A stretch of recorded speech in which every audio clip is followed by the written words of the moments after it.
is only war.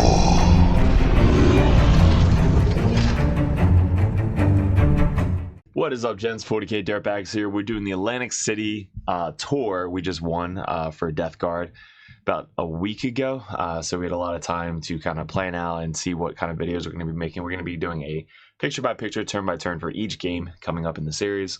We're going to go over what we did good, what we could have done better, and what our opponents did into us and what we could do into our opponents. So we're going to go over each game. If you guys are Patreons, all these videos go ahead of time on patreon.com.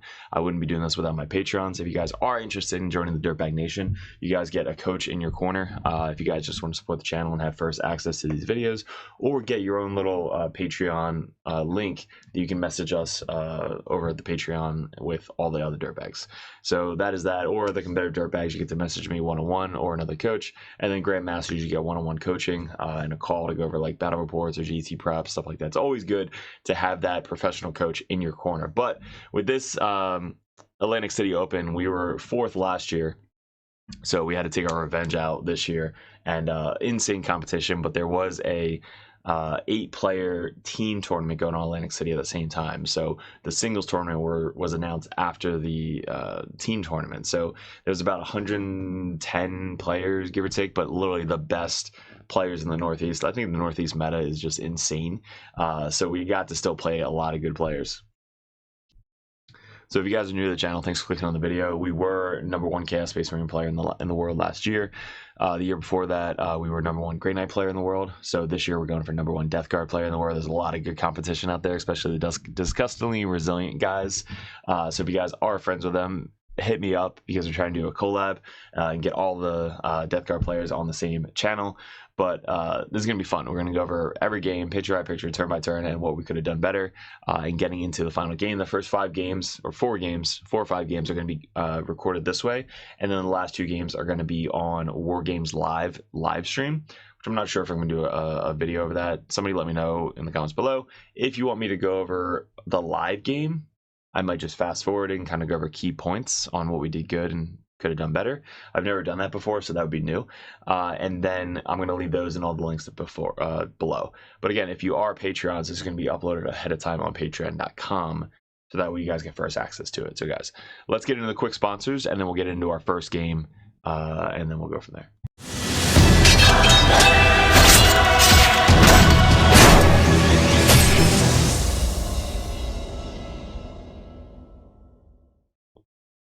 Alright guys, if you want to support the channel, head over to the merch store. The description below has the link.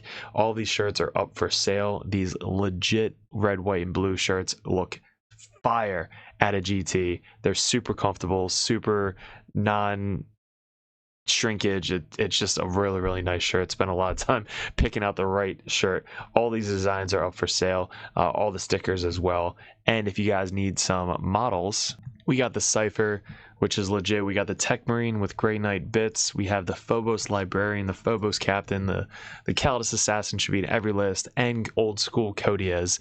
We have the widgets, 6-inch, 3-inch, 1-inch, 2-inch, half-inch. We have our objective markers, which are great for sticky objectives, any marking for oath, anything like that, and all of the stickers. So hit me up on Discord, DM, that's how you get a hold of these, and the merch tab below for the shirts. Now back to the video. All right, guys, I'm super excited to talk about this one. This is going to be the Necron player that won Best Painting, and I think he also won Best Journeyman. It's basically the one where they combine the points of him playing and then the points of his painting and customization. So congratulations. Glad to play you finally, because I see you everywhere. So he's got, I wish I had a picture, but it was basically the huge walking, like, monstrosity cave, right, for Death Guard, with like Nurglings all over it, big cave down below with fog machine, guys walking out of tunnels. Like, it's the coolest thing you'll ever see. But he brings all those like things to everywhere he goes, because that's his thing. So this is his army, guys.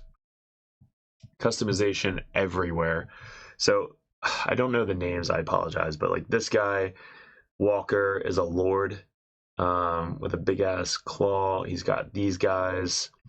They all have like custom stuff in everything. You guys, if you guys are Necron players, you could just tell like the difference with all these things. All the bases are like unique, different crystals on every single base.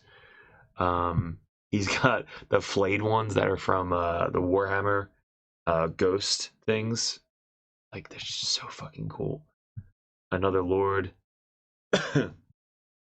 This is something. Spider, maybe? That's something. Might be a Wraith. These are the Wraiths. So the Wraiths have like antennas coming out of them. They're all custom. He's got the. This is a guy that has the Wraith detachment with the 5-up Feeling of Pain, like with the spider legs, custom. This is the Destroyer with like a Wraith body with some antennas with a big ass gun. And then the Silent King is all custom. Ghosts, everything's magnetized on the thing, so you can take them apart. Just so cool. This is the Walker, the 4-leg Walker dude. I didn't know they had bases. Do they have bases? But he had a base with the 4 legs with the thing on top. Like, just guys, was such a beautiful army to see and play against. This is the Walker. This is such a shitty picture. I feel like Jack, the old guy. Really, really cool. So yeah, obviously he won. Best painting. He had a Ghost Arc as well. He put the speeder bikes in reserves. He had a 20-man unit with the Lord and the other character. The tall Stalker thing that can heal better. Silent King, Wraiths, these guys, Infiltrators. And yeah, so let's get into the game. If you guys are new to the channel, appreciate you clicking on the video. This isn't the intro. I apologize. You already saw the intro. But I'm just trying to record these back to back to back. So the store, I can't help it enough that the store keeps growing. If you guys want anything for me to make and put up on the store, make sure you message me in the Patreon chat. If you guys are on Patreons, $5, join the channel. It's fucking awesome. All these guys help each other out every single day. If I don't get to a question, they answer it right away. Awesome dudes. But let me know what you guys want to add to the store, because I can make it at work, I can make it at home. I basically just create the design, I upload the design, and then I upload it to the store. So let me know in that. But this game is going to be super fun to talk about because it was more of a coaching game. So this guy was super friendly, one of the nicest opponents I've had. Him and his buddies were walking around. I think his wife was there as well. And he basically said in the beginning of the game, he's like, I basically flew too close to the sun. Can we have a more like a coaching game in this situation? So I was like, I never heard that before. I never went to a GT and like had somebody kind of like basically hand you the game, but almost know that there was no way that they were going to win. And I don't want to say like that opponent, but against that player, excuse me, base. So funny enough, we deployed. I pulled out the clock. He saw me pull out the clock, and he said something after a little bit. He's like, "Yeah, I basically like said you were gonna have the game. Let's just have a coaching game." And I was like, "Oh, you were serious?" Like, because he's like, "Well, what would you do in this situation?" I was like, "I'll tell you at the end of the game. Like usually what I do. I usually tell people at the end of the game like what they could have done differently and stuff like that. I usually help throughout the game as I see the game going, because you want to obviously teach people as you're playing in games. When you get to that point and you see that like there's really no coming back, or you're getting to a point where you can see where the game's going, then you can kind of help out your opponent and like see like, all right, what if you went this way? What if you got that secondary over there? Stuff like that. But in this situation, he did it to me in the beginning of the game. I'm like, bro, I've never had anybody ask me that before. Like everybody was like, nobody's asked me that. So I took it as a joke. And then after my turn 1, he went and he's like, hey, what would you do in this situation? I'm like, I'll tell you at the end. He's like, oh, okay. Like he was like shocked that I said that. he's like, you already have the game. Like, what? I was like, oh, you were serious. And that's when we talked. And I was like, oh, shit. Okay, well, that's fine. Let's just have a fun game then. So as we were playing, I was kind of like seeing what he would do. And then I would coach him on what I would be doing or looking out for. So I kind of, because this is the first time he played Death Guard as well. So I was teaching him what to do into Death Guard and what to do into like a higher skill or higher placed player, and with his specific army, the warriors are just so fucking annoying. So this is my first time going into the warrior brick, and knowing that they have the warrior brick and I just don't have enough attacks to one shot them. He's got to use them to just push forward as much as possible, to just steal the objective as much as possible. So in this game we played supply drop, which is new because that means that the center one never goes away. It used to be, it was random 1 2 3 4 5 6, but now you roll off on the top and the bottom objective, meaning on a 1 2 or 3 this one could go away first, and then on a 4 5 or 6 this one goes away first. So you roll die and then whatever you get goes away first, and then that means automatically the next one goes away last. So on top of 4, one of these two are going to go away first. And then on turn 5, the other one goes away second, and then the center is the last one to score primary on. So this one, this is my least favorite mission. I don't like this mission at all. It's the primary is just gone. Like there's really no. It's whoever can jam up the points as much as possible usually wins this game, and going second has the biggest advantage in a GT setting with this specific mission. So, in that being said, we of course go second. Yeah, it looks like we went second. So Necrons went first. So going second was huge, because then we can kind of see where he's going, and knowing that the center's not going away, so we can put most of our units geared toward the center towards the end of the game. Now his list is made to sit on primary, to sit on an objective and just never leave the objective with 2 OPSEC warriors everywhere. So I told him, like, hey, just run forward. Like, just go on the center and never leave the center. Like, that is going to be your goal for this game. So on his turn 1, we deploy, we put everybody on the objective. So I was like, hey, if I go first, I make everything sticky, and then I just back up. If I go second, then obviously they're going to die. So I have a reactive move, so I start these Poxwalkers 6 inches away from Mortarion, so that way if he does come closer, I can reactive move either away or towards him. And then down here, these Poxwalkers are lined up over here just to tow this objective, so that way I can try and make it sticky on turn 1. So same kind of setup. I put my Rhino right here, so that way he can run it out to the center. I put my Demon Prince back here, because I guess I could have put a Poxwalker. No, because they had to spread out this way. So there's really no infantry. The only other infantry is back here, but he has out of line of sight with the Silent King, 24 inches. So I try to put my Tallyman out of range of his Silent King from indirect, so he doesn't kill my Tallyman.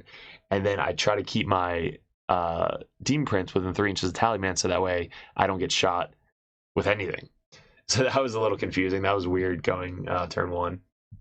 I guess I could have put him like here maybe, but then if he blows up these guys and this guy's just right in the open, so then he dies. So it was a weird situation with the Demon Prince this game. But this guy is starting here. We reserve the other one like we've been doing, and Morty is lined up here, and then these guys scout forward. So Necrons go first. This is the end of his turn 1.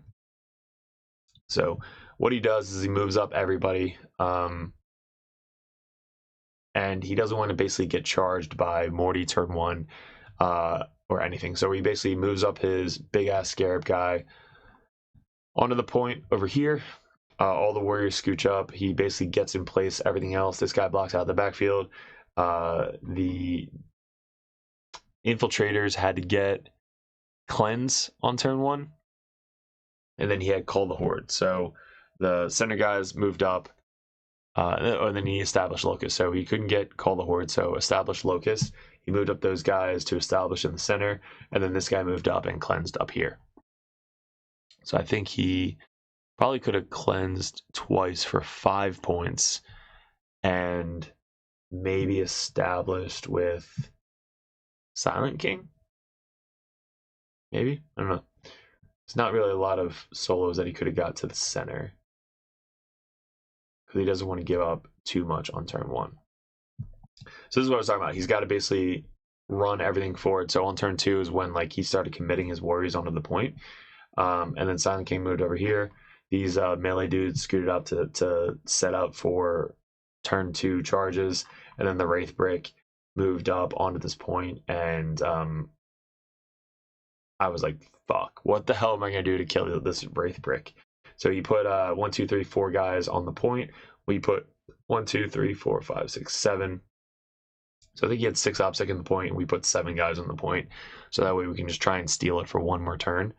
And I didn't want to bring this guy out because I couldn't really get line of sight over here. I didn't want to bring him out and then just get shot by the Silent King. So this guy stayed back 1 turn, and I didn't want to get charged. So he stayed back pretty far. The Rhino moved up, and I think I shot out of the Rhino to kill the guys on the point, and I kept my guys inside. So I shot the Flamers on the point, and I shot the bolters and all that stuff, and I killed these guys with the shooting, because we had he had cleanse. Wait, Necrons went first, I went second. So I had cleanse turn 1, which I guess these guys cleanse down here, and then these guys cleansed here. So I had to kill these guys off the point to cleanse. So the spawn moved up, they cleansed. I had to kill these guys. If I didn't kill these guys, I couldn't cleanse. So I cleansed there. Couldn't really do anything up there. He killed my 1 Poxwalker unit. The other Poxwalker unit survived. And then on his turn 2, he got 5 for primary because he held this one still. I couldn't really get anything over there. And then on his secondaries, he had Assassinate and Marked for Death. So I think he could have Marked for Death these guys and then got 2 points for that, which it doesn't say that we got. All right, so you should have got 2 points for the Mark for Death, because the new Mark for Death, your opponent picks 3, and then you're able to pick 1. And if you can kill the one that you pick, which I like like that they changed that, you still at least get 2 points for the Marked for Death. So this is the end of my turn 2, and then on his turn 2, I guess that was the end of his. This is the end of my turn 1. This is his turn 2. So you can see in the center there's a big ass warrior brick. So this is where he committed. He committed basically everything forward. The warriors moved up, and I reactive moved the spawn away. So when the spawn moved away, the warriors are able to kind of like move up and then shoot and charge the spawn. Or shoot and charge the Rhino. But he left the Rhino down to 1 wound after all the shots and everything. The Spider is still alive on 4 wounds. Just the 4-pin wound save is insane with this thing. The characters in this unit, one of them died. The other one is behind this wall. So I was teaching them with the line of sight with the characters, like, keep your most important characters behind the wall, because they don't really need to be in combat with this big ass 4-pin won't save unit.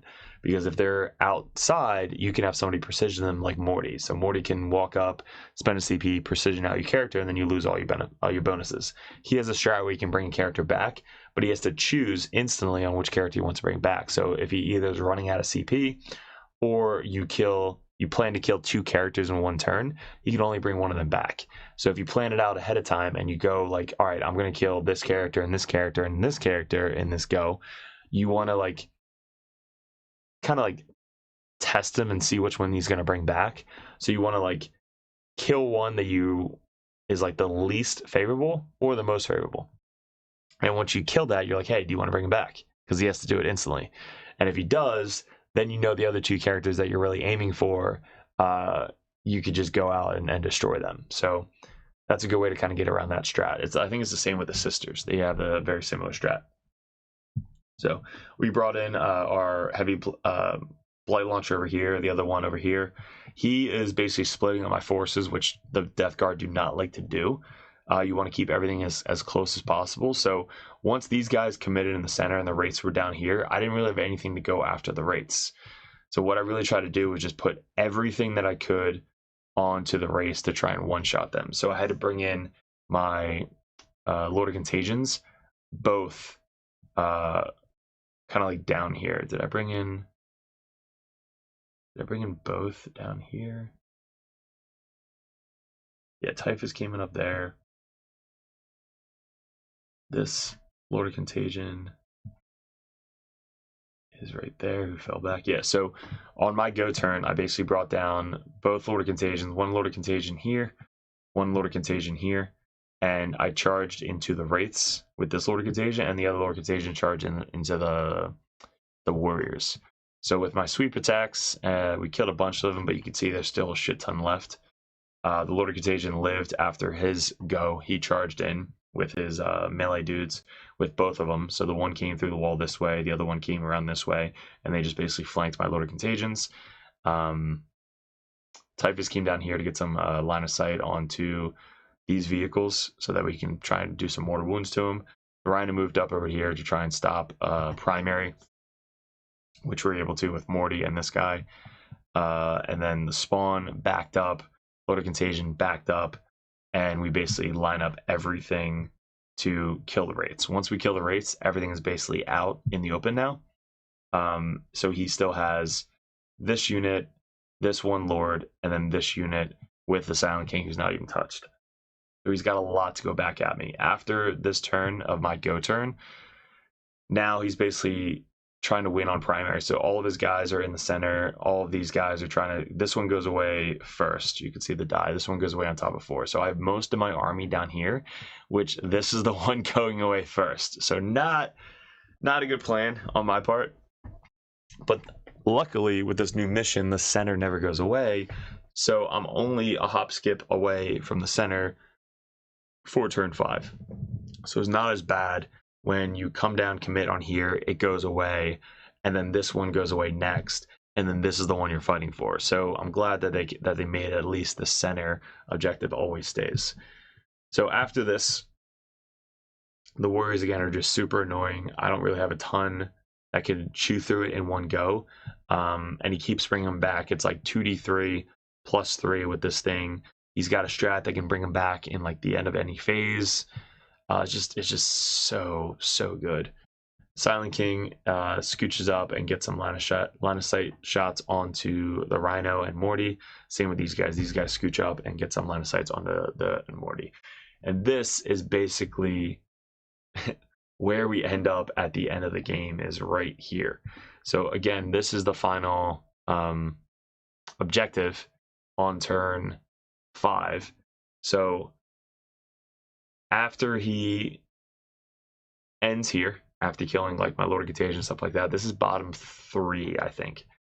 So on bottom of 3, I had to back up, and then these guys scooch up and then try and shoot everything into whatever's left here. So I had line of sight going this way, line of sight going this way, all the random pot shots and flamers into these guys. The Demon Prince moves up. What I leave left after this turn is the Lord, these guys, and then I think these 2 vehicles. So Morty then is stuck in combat because I told him to just keep his guys in combat, because if Morty can like move up, shoot, and charge something else, that's really what he's going to want to do. But instead, he kept his guys in combat and just kept rezzing further away from my dudes. He kept taking these guys away and rezzing this way. And I'm like, you're making your guys closer to me, which is not good. You want to be taking your guys away from me because I'm slow. So you want to take your guys away from me so that way I have to basically not even charge you because I'm so far away, and keep Morty in combat, because when Morty's in combat, he can't do anything. Can't do actions, can't move past your guys and go to juicier targets. He's just there. And with you having a 4-up inbone save, you're going to save half of the shots going into me, or going into you with the sweep attack. So that's basically what happens. This is the end of that. So by the end of this turn, he moves up everything. So he moves up the Silent King moves up, these 2 lords are left, this robot moves out, this guy moves out, the tanks move out, and everything's basically racing towards the center because this is the final objective. This one went away first. This one is about to go away on 5, and then we're all racing to center. So on his top of 5, he did he get the objective? He did. No, he held these two on turn 4, so he had 16 for primary, and then on turn 5 we stopped them because we killed the warriors, and we had enough on the point that he wasn't able to get turn 5. So we stopped him from getting turn 5, which is what we were trying to do. So on turn 5, this is basically where we ended up. We had Silent King on the objective. We had all of our Plague Marines. We had a full unit there, so that was 10 OBSEC there. We had Demon Prince. We had our Lord of Contagion with the Death Shroud. We had 1 spawn left. We had these Plague Marines that couldn't quite get on the objective. We had Morty, and then a Bloat Drone. So we had put as much as we possibly could on the objective going into turn 5. And the Silent King obviously died after this melee assault. But you can just see this is kind of like what it looked like. So we had Morty, who looks beautifully, by the way. One of my best painted models. Good in my eyes. Good in my eyes. One of my best painted models versus the best painted model, the Silent King. So this was the final showdown, Silent King versus Mortarion in the center with literally everything else kind of like attached to him as well. So that was nuts. He still had these little carrier guys, the gun guy in the back, the stalker, the one character with the warriors was still alive. We killed all the other warriors. And then this was probably one of the lords. So this is what he had left off the objective. And Morty or Silent King was the only one we had to care about on the objective. So final score was 72-55. Such a low scoring game and primary game. So let's look at the primary score. On turn 1 or turn 2, he held, I believe, the top objective for 5 points. Then turn 3, he held I think, again, the top objective for 5 points. Maybe he had the center there. He might have had the center, and then I contested the top. And then on turn 4, he had both of the objectives for 8 points each. So he had 16 points for primary. So end up at the end, without a 15 on primary on turn 5, he wound up with 26 out of 50 for primary. Secondary, though, was the issue. So turn 1, he probably could have got 5 for cleanse, and then ditched established locus, or if he would have deployed a little bit better for turn 1 secondaries, he could have put one more guy in the center to either do a cleanse, area denial, locus, whatever you need for the center.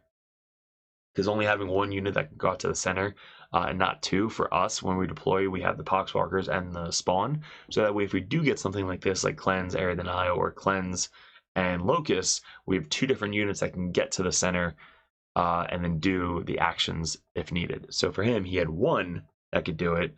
So if you would have deployed 1 more model, maybe the Tomb Blades or something, I don't know, something else that can get to the center and do an action, or another objective that can do an action turn 1, that's really how we want to deploy. And then on turn 2, he had 4, which was engaged in all fronts. He had a Stormhouse objective. He couldn't get area denial on turn 4 because we had too much in the center. And with our reactive move with Morty, if he basically moves anywhere near Morty or within 6 inches of somebody near Morty, they can then just move right to 3 inches of the center, and then that stops area denial. And then Display of Might, again, also hard because a lot of his stuff was in his deployment zone, and we had a lot of our models fighting for the center. And then on turn 5, he had no prisoners for 4, and then behind enemy lines for 3, which I think the Tomb Blades have a move, shoot, move ability. For us, let's look at our primary.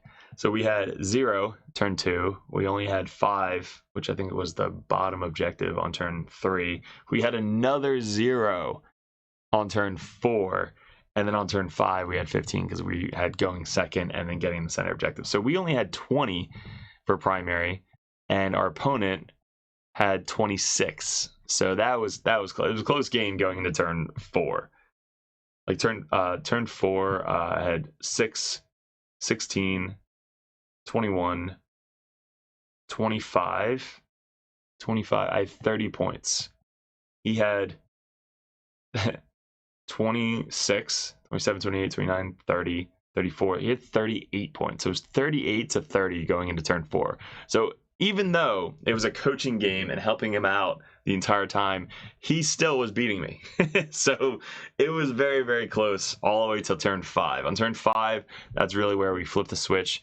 We got 15 for primary, and then look at our secondary, because we had Call the Horde, which we were able to do.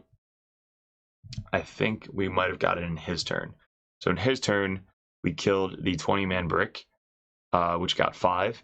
And then we were able to pull Established Locust, which we can get in his deployment zone for 4. And then Assassination for, obviously, the Silent King there. So on turn 5, we had a 29-point swing going into turn 5. So 39 out of 40 for secondary, which was great. And then only 20 out of 50 for primary. And then we had one of the cards, which was all in for 3 points. So really close. Like I said, awesome dude. Amazing paint job. He actually won a golden ticket. So congrats to that. I will see you in Atlanta for the Worlds. So super fun guy. Awesome game. He learned a lot. I taught him a lot. Really fun game with the Warriors. First time seeing this build. So it was good to kind of test it out and see what we could do into it. If you're going into the Warriors, you have to commit and just try and kill the characters, or try and get everything into the Warriors to just try and one-shot them. Because if you don't, and they have like the Ghost Arc or the Barge that can bring even more guys back, like you're going to have that bringing them back, you're going to have the Walker bringing them back, you're going to have the Strat bringing them back, and they're just going to go right back to 20 guys really, really quickly. So that would be my suggestion to the Warriors. We did the Wraiths pretty good. Like we killed the Wraiths pretty easily because we committed half of our army to do it. But still, we committed half our army, killed them, and then split off our units with most of our army down here, and then Morty, Spawn, Typhus, Rhino up top. Lord of Contagions had a split, so Lord of Contagion with Death Shroud charged into them. Didn't really kill too much, and then the other one charging down here to finish off the Wraiths. So, yeah, close game, fun game. So guys, hopefully you guys enjoyed the video. Let me know in the comments below what you liked, didn't like, how we can improve on the channel. If you guys are Patreons, all these go up ahead of time on patreon.com. Check out the merch. The merch store is up. Let me know what you want to see in the merch store, if there's anything you guys want to purchase or get some new designs in there. And yeah, let me know if you guys are going to any GTs, because you can come up to me and get some limited edition Dirtbag dice if you come up and say you're a Dirtbag. But yeah, we're going for Death Guard this year. Let's see what we can do. Super fun so far. Can't wait for the nerf. That's gonna suck, but we're already testing out some more lists to see what we can do for Worlds. So appreciate it, good luck, and we'll see you in another video soon. What is up, gents? 40k Dirtbags here. If you guys are interested in joining the Dirtbag Nation over at patreon.com, you get a bunch of perks. What we did in 2024 was we really expanded. I had traveled a ton and I played my ass off in 40k. Right now we're ranked #1 best player in the United States on ITC rankings. We were the #1 Chaos Space Marine player in the world this year in 2024. 2 years ago, we got ranked #1 Grey Knight player in the world, and this year we're probably going to go into Death Guard, hopefully when the new Codex comes out, or Emperor's Children. But you guys, if you guys want that head coach or that coach always in your corner, just to ask questions, bounce ideas off, that's what the competitive Dirtbag and the Dirtbag Nation is all about. If you guys want to support the channel, you head over to patreon.com. You can join the Just a Car tab, which is $5 a month. You guys get access to the Discord Patreon tab. You have to be a patron to get into that Discord, and also I'm always there. All the other coaches are there. Basically, it's just such a good community over on Discord that you guys get specific access to it that only Patreons can get.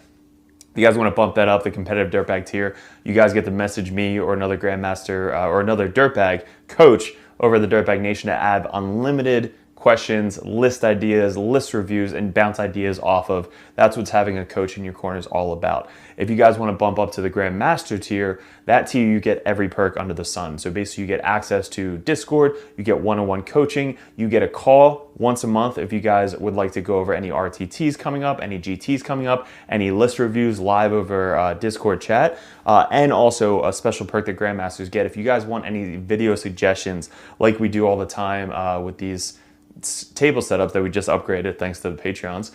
You guys get suggestions or battle reports you want to see specifically played live by a coach or myself on the next battle report, or a live battle report coming up on the Patreon. So you guys get obviously first access to all the videos. We post them first on patreon.com, but there's just a ton of benefits to having a professional coach that plays this game all the time at the very, very high competitive level in your corner at all times. And that's really what the Dirtbag Nation is all about, getting you guys better at 40K, the basics, and being good in your community. So if you guys want to support the channel, I really appreciate it. Couldn't have done it without you guys in 2024, 2025. I am super stoked for, super excited for. If we really want to get a bigger studio going, that is going to be my focus in 2025, is really growing the community on YouTube and Patreon specifically. So thank you so much for 2024, all my Patreons. If you guys are interested in joining and want that coach in your corner, head over to patreon.com and support the channel. Appreciate it.